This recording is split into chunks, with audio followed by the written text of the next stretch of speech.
Bom dia, meus irmãos da Primeira Igreja Batista no Andaraí. Eu sou o pastor Tiago Titilo e estou feliz de estarmos aqui em mais um domingo estudando juntos a Palavra de Deus.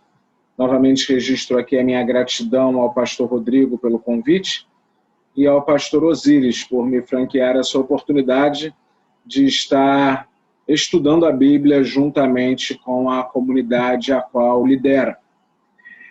Quero convidar os irmãos a lerem comigo para nós tomarmos por base apenas o nosso estudo hoje, que tratará da doutrina bíblica da eleição. Quero ler com os irmãos o texto de Paulo aos Efésios, no capítulo 1, versos 3 e 4. A palavra do nosso Deus diz assim: Bendito o Deus e Pai de nosso Senhor Jesus Cristo, que nos tem abençoado com toda a sorte de bênção espiritual nas regiões celestiais em Cristo, assim como nos escolheu nele, em Cristo, naturalmente, antes da fundação do mundo para sermos santos e irrepreensíveis perante ele. Até o verso seguinte: E em amor nos predestinou para ele, para a adoção de filhos por meio de Jesus Cristo, segundo o beneplácito de sua vontade. Nós temos nesses dois versículos a expressão escolheu e a expressão predestinou. Escolheu nele, predestinou para ele, para a adoção de filhos. Isso será bastante interessante agora em que nós vamos tentar entender a distinção bíblica entre a eleição e a predestinação, que são duas doutrinas que fazem parte de uma mesma questão profunda, a questão da salvação, e uma depende da outra, embora não sejam a mesma coisa. Quando o texto bíblico fala em eleição, geralmente ele utiliza o verbo grego eklegomai, que significa escolher. Você tem na voz média eklego, que significa escolher para si.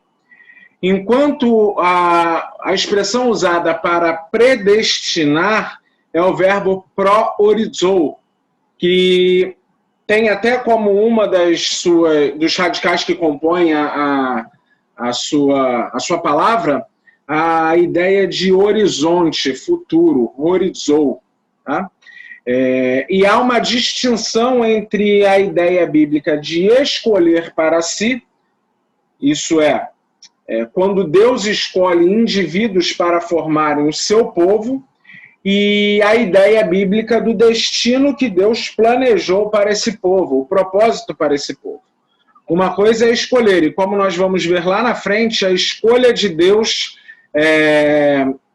dos indivíduos que formarão o seu povo é uma escolha que está condicionada a estar em Cristo, enquanto que a predestinação tem a ver com o futuro glorioso, os benefícios, as bênçãos de estar em Cristo, de fazer parte do povo escolhido. E aí Romanos 8, 29 é bastante elucidativo quando diz que aqueles que Deus de antemão escolheu também os predestinou para serem conformes à imagem do seu Filho.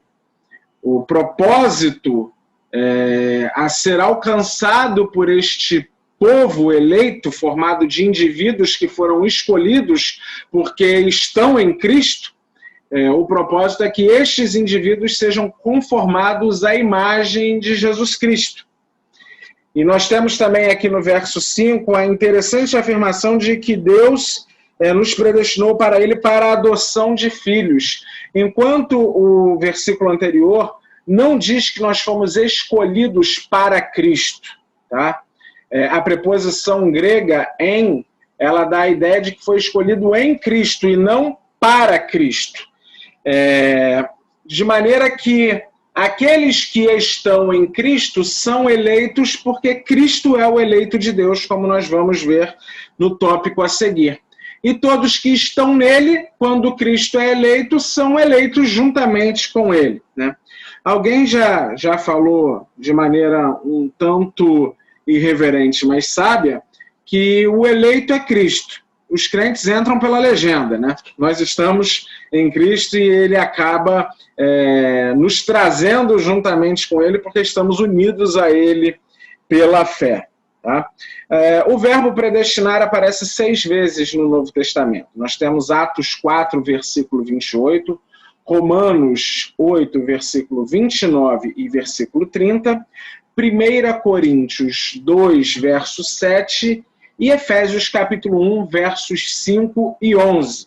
Essas 6 ocorrências da expressão predestinação, quando nós olhamos as ocorrências que têm relação com o assunto da salvação, com soteriologia, observamos que nenhuma delas fala da predestinação de pessoas para o inferno.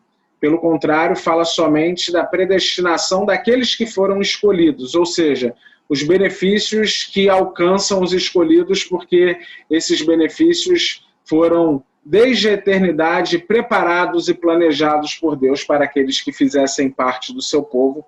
Esta é a ideia da predestinação. Um outro conceito importante é o conceito de presciência, fundamentado no verbo prognoscou. Gnoscou significa conhecer, pro significa anteriormente, prognoscou significa conhecer de antemão. Tá? Então, a ideia é que Deus escolheu aqueles indivíduos que estão em Cristo, e ele o fez desde a eternidade pretérita, porque ele sabia que no decorrer dos tempos, aquelas pessoas que fossem alcançadas pela graça de Deus responderiam com fé. Enquanto aqueles que não foram escolhidos, não foram assim escolhidos, porque Deus sabia que aquela graça seria rejeitada. E então, aqueles que Deus anteviu, que responderiam em amor, fé e arrependimento ao convite da graça, estando assim em Cristo por esta fé, Deus os escolheu, e estas pessoas foram alvo do propósito eterno de Deus para o povo escolhido, ou seja, os benefícios da eleição que tem relação com a predestinação, com aquilo que Deus planejou, projetou para o seu povo. Mas eu quero começar com vocês falando de um ponto muito importante. A Bíblia, quando ela diz que nós fomos escolhidos em Cristo, ela pressupõe que Cristo é um escolhido, né? E isso não é só a partir de uma inferência do texto de Efésios 1:4. Não. Isso pode ser visto no próprio profeta Isaías. O profeta Isaías, ele vai dizer lá no capítulo 42, no primeiro dos 4 cânticos do servo, ele vai dizer o seguinte, verso 42, capítulo 42, versos 1 a 7. O texto bíblico diz: Eis aqui o meu servo a quem sustenho, o meu escolhido, em quem a minha alma se compraz. Pus sobre ele o meu espírito e ele promulgará o direito para os gentios. Não clamará, nem gritará, nem fará ouvir a sua voz na praça. Não esmagará a cana quebrada, nem apagará a torcida que fumega. Em verdade promulgará o direito. Não desanimará, nem se quebrará até que ponha na terra o direito, e as terras do mar aguardarão a sua doutrina.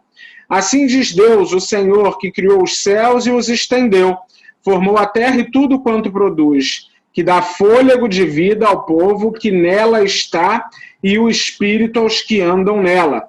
Eu, o Senhor, te chamei em justiça, tomar-te-ei pela mão e te guardarei, e te farei mediador da aliança com o povo e luz para os gentios, para abrires os olhos aos cegos, para tirares da prisão o cativo e do cárcere os que jazem em trevas. Se alguém aqui tem dúvida de que esse cântico do servo é um texto messiânico que se aplica a Cristo, basta nós vermos que o texto fala que Deus colocou sobre este servo o seu espírito e ele promulgará o direito para os gentios. Sabemos que com a fé cristã, a aliança de Deus ela foi estendida também aos gentios. nós vemos lá no verso 6, Deus dizendo que fará deste servo mediador da aliança com o povo e luz para os gentios. Sabemos quem é o mediador desta nova aliança que inclui os gentios. E aqui o texto fala de alguns sinais messiânicos: abrires os olhos aos cegos, para tirares da prisão cativo e do cárcere os que jazem em trevas. Abrir os olhos dos cegos foi o que Jesus fez durante o seu ministério, porque ele é a verdadeira luz que ilumina todo homem, diante de quem a cegueira é cegada e passa a enxergar, né? Então, Cristo é o eleito de Deus, e Pedro confirma isso quando ele cita Isaías 28:16 na sua primeira carta, 1 Pedro 2, verso 4. Pedro diz o seguinte: chegando-vos para ele, para Cristo, tá? A pedra que vive, rejeitada sim pelos homens, mas para com Deus, eleita e preciosa, tá? Eleita e preciosa. Cristo é a pedra eleita e preciosa. Mas para que este eleito para ser o mediador de uma aliança que se estendesse aos gentios, eleito para redimir a humanidade, para que esse eleito viesse ao mundo, Deus elaborou um plano. E então, através desse plano, ele decidiu enviar o Messias ao mundo por meio de uma nação. E lá em Deuteronômio 7, verso 6, nós encontramos uma interessante afirmação do nosso Senhor e Deus. Ele diz, Deuteronômio 7, versos 6 e 8, porque tu és povo santo ao Senhor teu Deus. O Senhor teu Deus te escolheu para que lhe fosse o seu próprio povo, de todos os povos que há sobre a terra. Não vos teve o Senhor afeição, nem vos escolheu, porque fosseis mais numerosos do que qualquer povo, pois éreis o menor de todos os povos. O menor de todos os povos. E aí o verso 8 ainda diz, mas porque o Senhor vos amava, e para guardar o juramento que fizera aos vossos pais, o Senhor vos tirou com mão poderosa e vos resgatou da casa da servidão e do poder de Faraó, rei do Egito. Deus escolheu uma nação, né? Essa nação está relacionada a essa promessa, esse juramento que foi feito aos vossos pais, e podemos encontrar a gênese dessa nação na escolha que Deus faz de Abraão, tá? Em Abraão, uma nação é escolhida, né, daqueles que nasceram da carne, né? Em Cristo, um povo é escolhido, aqueles que nasceram do Espírito. Mas Gênesis 12 diz, ora, versos 1, 2 e 3, disse o Senhor a Abraão, sai da tua terra e da casa do teu pai, e vai para a terra que te mostrarei, e de ti farei uma grande nação, e te abençoarei, e te engrandecerei o nome. Se tu uma bênção. Abençoarei os que te abençoarem, e amaldiçoarei os que te amaldiçoarem. Em ti serão benditas todas as famílias da terra. Veja que o propósito de Deus não é nada menor do que o mundo inteiro. Não serão benditas algumas famílias da terra, mas todas as famílias da terra. Esse é o propósito de Deus ao escolher Abraão, né? Através do seu herdeiro. Você vai ver lá nas promessas feitas e reafirmadas no capítulo 15 e no capítulo 17, que Deus promete a Abraão uma descendência e ser uma grande nação. E Paulo, então, vai fazer uma releitura, ele vai ressignificar, ou pelo menos, se não quisermos entender como uma ressignificação do texto, nós vamos poder entender que Paulo ele releu o texto alcançando o sentido mais profundo do texto. Capítulo 3, verso 16 de Gálatas, ele diz, ora, as promessas foram feitas a Abraão e ao seu descendente. Não diz, e aos descendentes, como se falando de muitos, porém como de um só, e ao teu descendente, que é Cristo. Aqui, Paulo entende que a promessa de um descendente, no caso de Abraão, um entendimento imediato ali de Isaac, ela teria o seu cumprimento pleno em Jesus Cristo. Por isso, as promessas que foram feitas aos pais e a Israel, elas se cumprem na igreja, uma vez que Cristo é o verdadeiro herdeiro e aqueles que creem em Cristo são os verdadeiros descendentes, os filhos de Abraão, o verdadeiro povo de Deus e o povo herdeiro das promessas que foram feitas a ele. Tá? E aí nós vamos encontrar, ainda falando desta nação como nação escolhida por meio da qual o eleito Cristo viria ao mundo, uma afirmação que gera bastante controvérsia em Romanos 9. Romanos 9, verso 13. O capítulo 9, 10 e 11 deve ser lido com bastante atenção, porque nele nós temos o contexto mais amplo que fala da escolha da nação de Israel. Mas no verso 13 nós temos o apóstolo Paulo citando assim a profecia feita a Rebeca em Gênesis 25, 23. O verso 13 diz, a profecia feita a Rebeca está quando diz que o mais novo será servido pelo mais velho. Tá?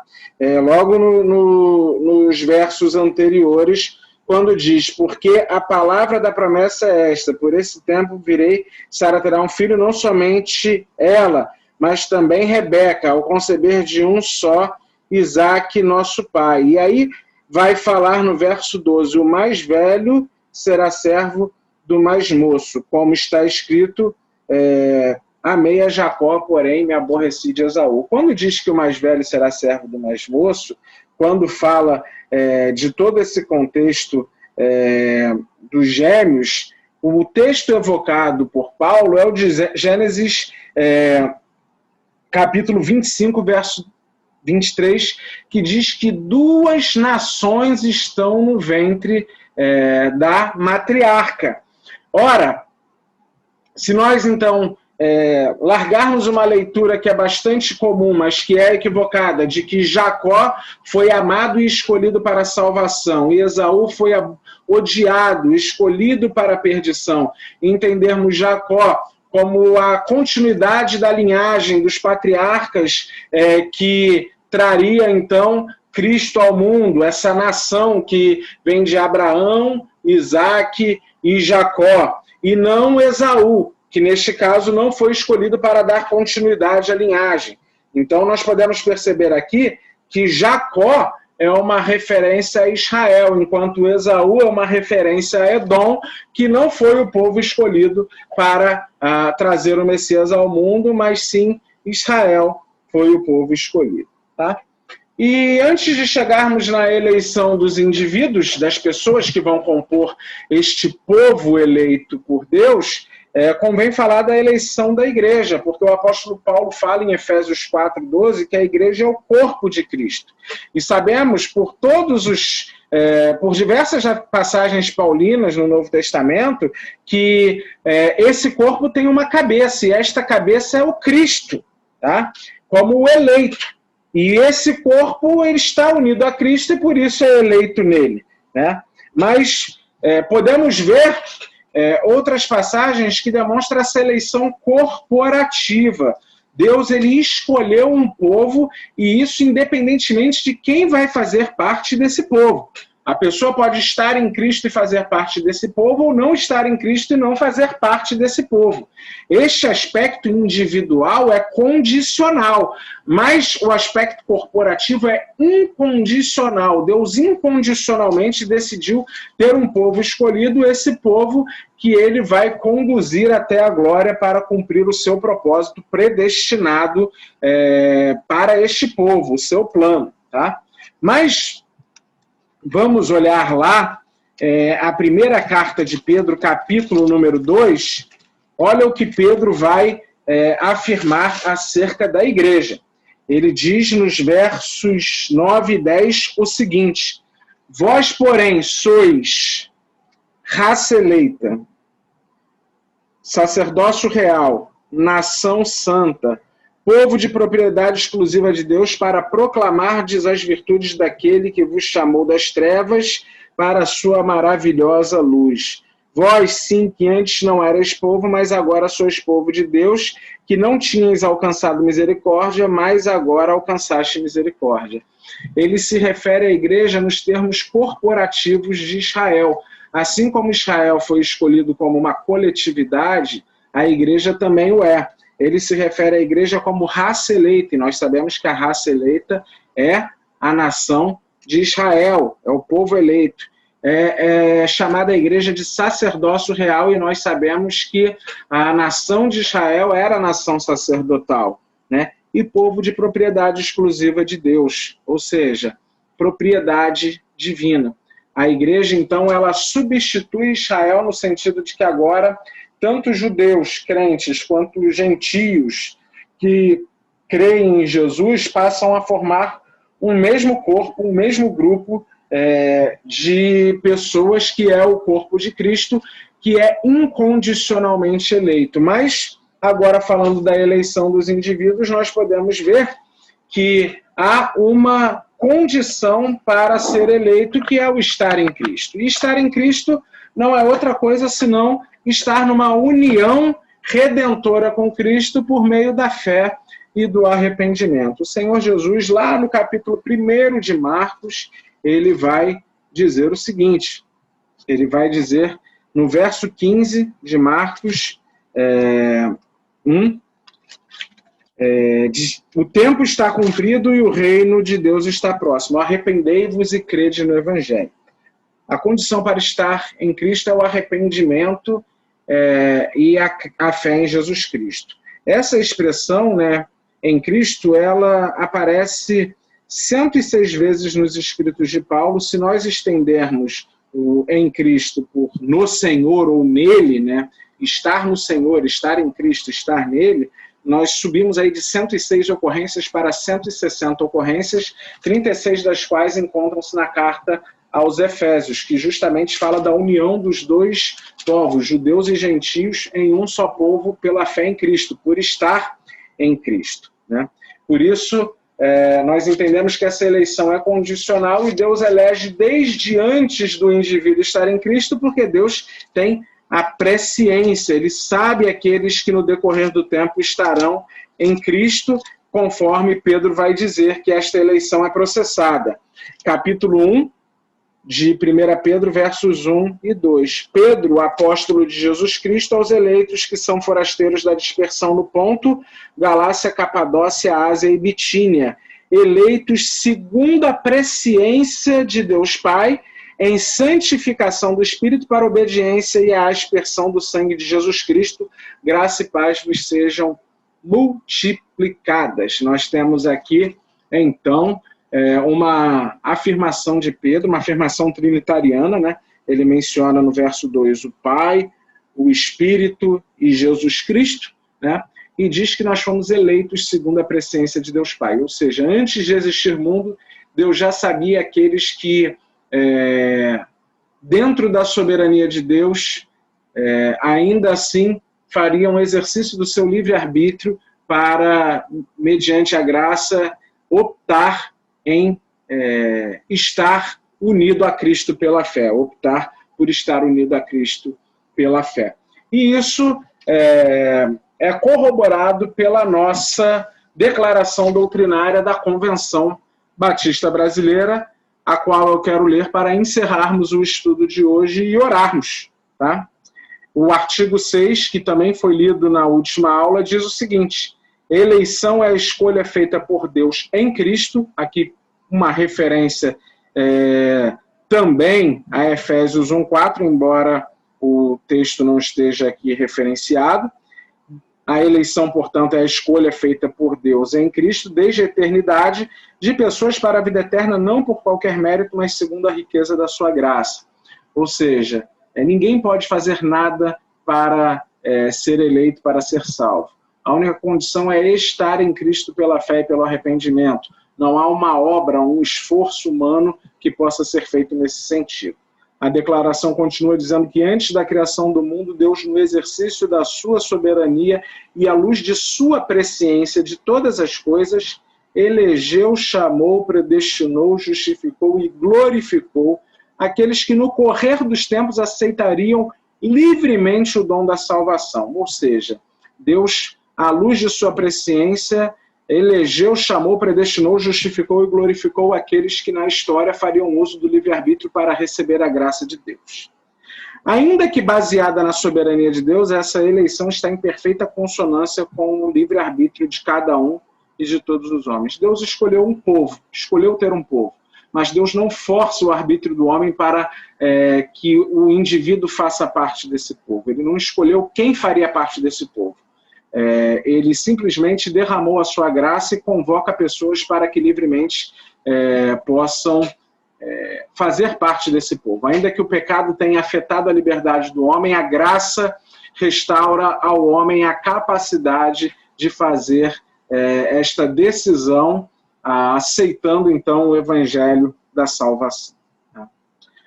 A declaração doutrinária continua afirmando que a salvação do crente é eterna. Os salvos perseveram em Cristo e estão guardados pelo poder de Deus.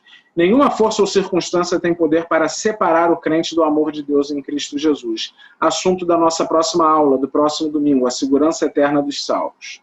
O novo nascimento, o perdão, a justificação, a adoção como filhos de Deus, a eleição e o dom do Espírito Santo asseguram aos salvos a permanência na graça da salvação. Nós vamos voltar a ler este artigo da Declaração Doutrinária da Convenção Batista Brasileira na próxima aula.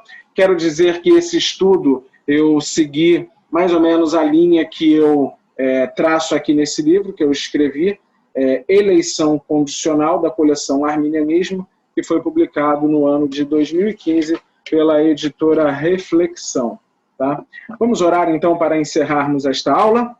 Quero agradecer aos irmãos a atenção e, mais uma vez, estender a minha gratidão à liderança da Igreja Batista Primeira no Andaraí. Oremos então. Pai, obrigado por este dia, obrigado pelo dia do Senhor, que nós temos o privilégio de estudarmos a Tua Palavra, Pai. Ó Deus, que aquilo que eu ministrei aqui possa alcançar o coração dos Teus filhos, ó Deus, e aquilo no que fui impedido pelas minhas limitações, que o Senhor complete, aperfeiçoe, para que teus filhos sejam cada dia mais aperfeiçoados na tua palavra. Fica conosco e abençoa o culto que se seguirá. Oramos assim em nome de Jesus. Amém. Obrigado, meus irmãos, e Deus os abençoe em nome de Jesus.